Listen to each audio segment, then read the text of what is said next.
네, 안녕하세요. 전대협 한총련 586이 지배하고 있던 전체주의 체제가 이제 차례로 무너질 때가 됐습니다. 이 와중에 우리 보수 공화 시민을 위한 기운나는 뉴스와 해설을 매일매일 전해드리고 있는 세인의 탈출입니다. 오늘은 우크라이나 얘기를 좀 더 심도 있게 다뤄보도록 하겠습니다. 우크라이나 뒤져보면 무슨 생각이 드냐, 참 이 지정학적인 그 핫스팟이죠. 굉장히 뜨거운 지역에 있는 그러한 국가, 그러한 국민이 얼마나 고난한 길을 걸으면서 생존해 나가고 또 발전해 나가야 하는지 그것을 생생히 보여줍니다. 먼저 잠시 세네 탈출 자율 구독료 부탁 말씀 올립니다. 저희 세네 탈출은 아시다시피 처음에 게재될 때는 보통 광고가 붙지 않습니다. 재수가 좋으면 하루쯤 있다가 붙고 또 재수가 없으면 일주일이나 열흘 지나서 붙습니다.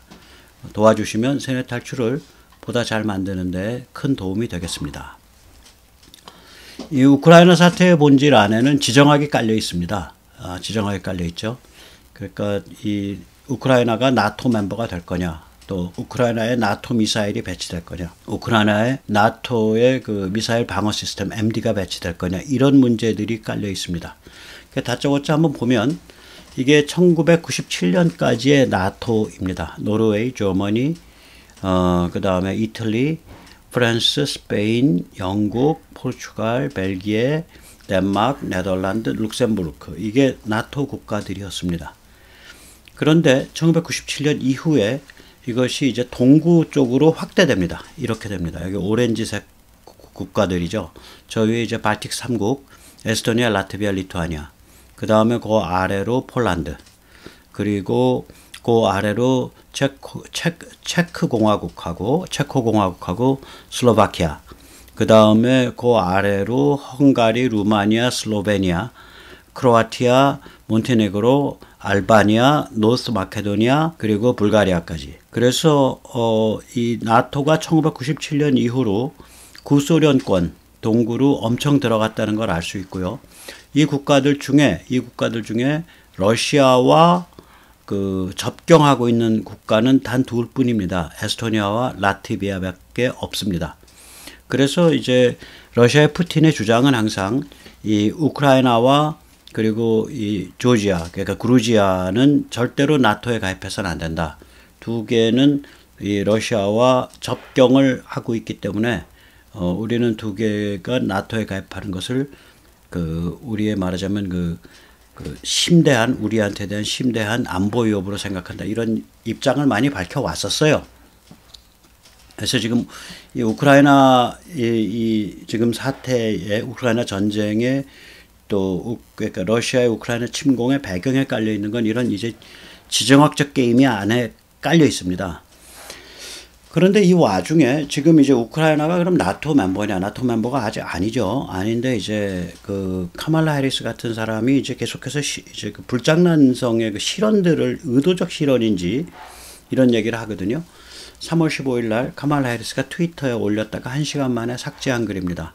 이 글에 보면 두 번째 문장이 이겁니다. 미국은 나토 동맹 방어 약속에 따라 우크라이나 국민들과 굳건히 함께 합니다. 그러니까 우크라이나가 나토 동맹국이다라는 얘기가 돼요, 이게. 그래서 1시간 만에 삭제가 됐었습니다. 자, 여기서 이제 살펴봤듯이 카말라 해리스 이런 그 불장난 비슷한 건데, 이게 아주 경망스러운 건데, 이런 태도가 이때까지 우크라이나에 대한 미국의 입장에서 일관돼 있어요. 이게 카말라 해리스의 순간적인 실수일 뿐만이 아니라.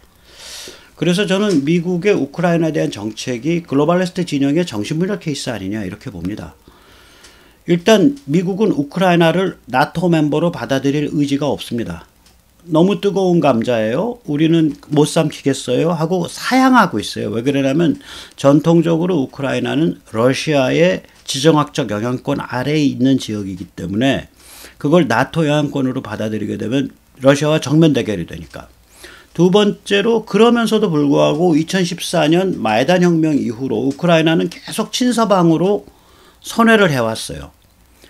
그러면서도 또한 우크라이나의 부패 세력을 그러면 좀 청소를 해주는데 일조를 해야 되는데 우크라이나 부패 세력과 미국의 글로벌리스트 정치권이 경제 공동체, 이익 공동체를 결탁을 했단 말이에요. 헌터 바이든이 예를 들어서 바이든 일가가 거기서 어마무시한 돈 받았고 이래요. 그러면서도 우크라이나에 대한 무기 판매는 제한하고 우크라이나에 대한 군사 자문은 중단시켰다고요. 바이든 때 이게 몇 달 전의 일입니다. 우크라이나에 대한 군사 자문을 중단했어요. 자, 이 얘기는 뭐냐면 우크라이나는 친서방으로 계속 오고 싶어 하고 오고 있는 와중인데 미국이 이걸 안 받아주고 있는 거예요. 혼자 나가 죽어라 이렇게 내깔겨둔 낙동강 오리알 같은 그러한 상태였던 거예요. 여기서 잠시 마이단 혁명에 대해서 우리가 좀 살펴볼 필요가 있습니다. 마이단 혁명의 이름이 왜 유로 마이단일까? 이걸 좀 봐야 돼요. 이제 1990년대 중반에 이제 우크라이나가 이제 소련으로부터 튀어나왔죠. 튀어나온 다음에 내내 친러 정부예요. 한 20년 동안 친러 정부인데 그럼에도 불구하고 그 와중에 우크라이나 사람들이 계속해서 야 우리도 EU에 가입해서 우리도 좀 먹고 살자 이게 너무 열망이 강하니까 친러 야누코비치 정부가 2013년에 EU와 조약을 준비했습니다. 그 조약의 이름은 Ukraine European Union Association Agreement예요. 그러니까 우크라이나 EU 연합에 관한 협정 뭐 이 정도 되겠죠. 이거가 체결 직전에 11월 달에 이 체결을 취소했어요. 친러 야누코비치 정부가. 그러니까 우크라이나 사람들이 들고 일어난 거예요. 야 우리가 유럽의 일부가 되고 싶어 하는데 너희는 왜 국민의 뜻에 반해서 EU의 사실상 이제 가입은 아니고 준가입하는 그런 조약인데 EU와의 조약을 너희가 왜 취소해? 라고 이제 길거리로 튀어나온 거예요. 그래서 이게 길거리로 튀어나왔다, 광장으로 튀어나왔다라는 의미에서 마이단이고요. 마이단은 광장을 뜻할 겁니다. 이게 유럽의 일부가 되겠다라고 주장한 거기 때문에 유로가 붙는 겁니다. 그래서 이 혁명의 이름이 극까닭의 유로 마이단입니다. 이 본질은 뭐냐면 우크라이나 사람들이 이 유로 마이단 혁명에서 제기한 문제는 뭐냐면 러시아냐 유럽이냐를 선택하겠다는 거예요. 그리고 자기들은 유럽을 선택했다는 거예요. 그러니까 유로 마이단 혁명에 의해서 이미 러시아와의 충돌은 예정이 된 겁니다. 예를 들어서 북한에 김일성 정부가 무너지고 뭐 이제 한반도가 전부 이제 북한과 같은 체제라고 해보세요. 남한의 그런 작용은 빼고 생각하기 위해서.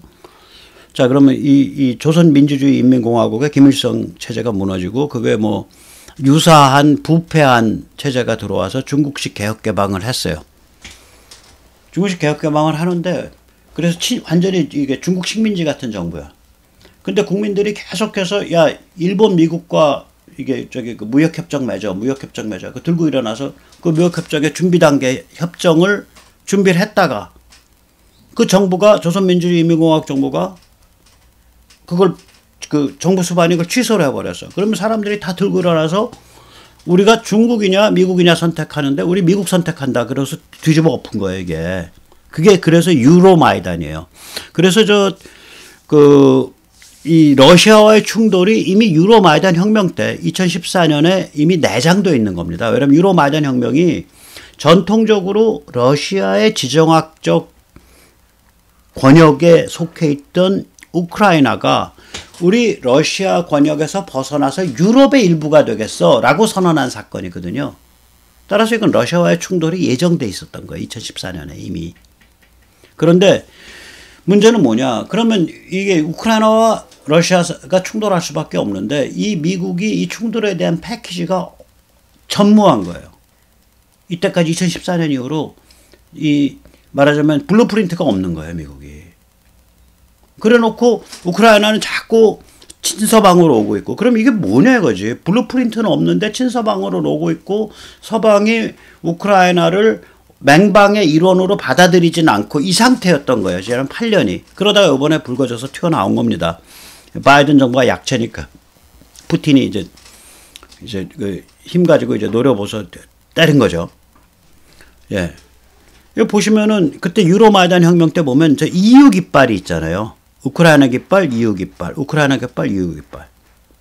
그러니까 자기들이 유럽을 선택한 혁명이에요. 그래서 유로마이단입니다. 이게 그냥 마이단 혁명이라고도 하지만 마찬가지예요. 그때 2013년 겨울, 2014년 1월 달에 그 혁명, 길거리 혁명 보면은 저렇게 EU 깃발을 들고 했고요. 군데군데 이제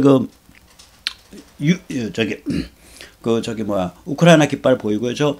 그 붉은색, 검은색 깃발은 저게 뭐냐면, 검은색은 땅이고요. 붉은색은 그 땅 위에 흘려진 피를 뜻합니다. 저거는, 우파, 상당히 극단적 우파 민족주의 계열 깃발이에요. 그러니까 이게 이제 우크라이나 민족주의, 우크라이나의 민족주의, 그러니까 우리 우크라이나인이 우크라이나 나라를 만들겠다라는 거가, 그 민족주의가 EU라는 글로벌리스트적인 유럽 통합과 결합을 한 그런 컨비네이션이 이게 참 묘하죠. 보통 극우 성향 혹은 우파 성향, 국가주의 성향 이런 쪽은 EU랑 척을 져야 되잖아요. 우크라이나는 EU를 빌어서 자기들의 국가됨, 민족됨을 세우고자 한 거예요. 그래서 그때 이것도 이제 그 유로마이단 혁명 때 그림인데, 거기 보면 EU 깃발하고 우크라이나 깃발을 같이 쓰잖아요. 그러니까 우리 이제 러시아의 일부 아니야, 우리 유럽의 일부가 되고 싶어 라고 선언한 사건이에요. 유로마이단 혁명이. 그래서 마이단 혁명이라고 할 뿐만이 아니라 유로마이단이라고 유로를 붙이는 겁니다. 자, 그러면은 이미 이제 그때의 이제 러시아와의 충돌 코스가 이미 세팅이 되는 건데, 우크라이나와 러시아 사이에. 이제 문제는 뭐냐면, 그 지난 8년의 세월 동안 미국이 여기에 대한 청사진이 아무것도 없어요. 그냥 되는 대로 이상한 짓만 계속 한 거예요, 이게.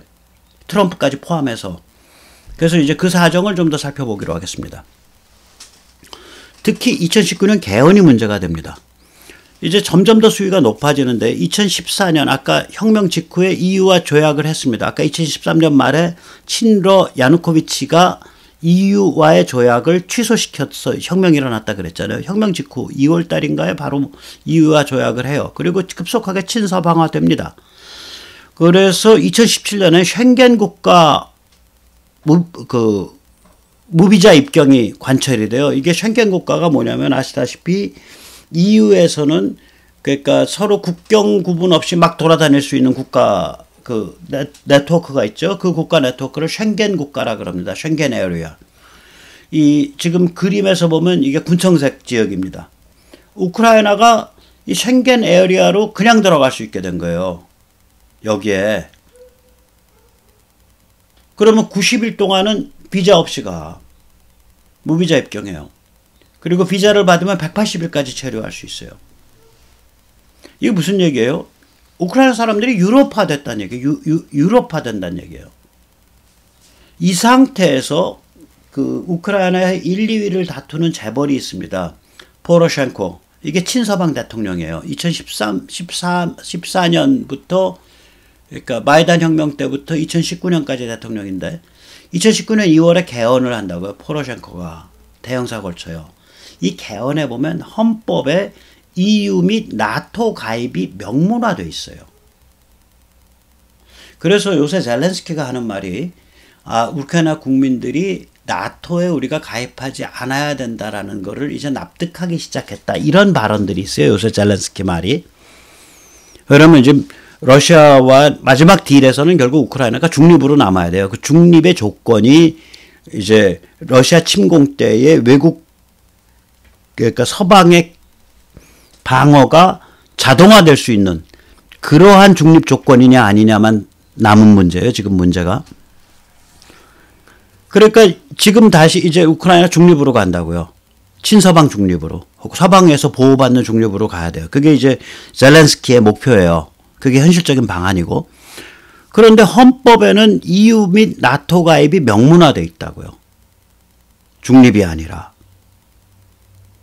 그런 상태에서 2019년 4월 달에 헌법이 개헌된 2달 만에, 원래는 포로셴코가 될 줄 알았는데 젤렌스키가 깜짝 승리를 한 거예요. 이게 파퓰리스트 혁명이거든요. 대중주의 혁명이에요. 일종의 젤렌스키가 국민의 종이라고 불리는 정당으로. 그러니까 트럼프 입장에서는 야, 젤렌스키 저 친구 칼라가 뭐야 라 그래서 우크라이나 지원을 미뤘다고요. 6월 7월에 지원 미루면서 너 칼라 증명하려면 너희 그 나라에 있는 저기 그 부패 좀 청소해봐. 그 바이든이랑 연결된 부패. 이런 내색을 비쳤다고요. 이것이 트럼프가 자기 자신의 정치적 이익을 위해서 우크라이나에 부당한 압력을 행사했다라고 공격을 받아서 2019년 가을에 2차 탄핵으로 들어간 거예요. 이게 우크라이나가 참 좀 더 쉽게 갈 수 있는 길이 왜 지금까지 이렇게 왔냐. 트럼프가 손발이 묶여서 그렇습니다. 이거는 제 말이 아니라 트럼프 때의 그 법무장관 윌리엄 바가 최근에 그 책에서 밝힌 겁니다. 자, 1차 탄핵 뭐였어요? 뮬러 특검. 트럼프는 러시아와 짜고 대통령 선거 부정을 저질렀다. 이것이 1차 탄핵의 혐의 내용이에요. 2차 탄핵은 뭐예요? 트럼프는 우크라이나 정부에 부당한 압력을 행사해서 자신의 정치적 이익을 챙기러 들었다. 자, 이렇게 1, 2차 탄핵이 다 러시아, 우크라이나의 관계가 됐기 때문에 트럼프가 러시아랑 딜을 쳐서 우크라이나에 대한 종합적 패키지, 큰 그림을 못 그려요. 손발이 묶인 거예요. 그래서 트럼프 때 우크라이나에 대한 큰 그림을 못 그린 겁니다. 그래서 지금 사태가 여기까지 불거진 거예요.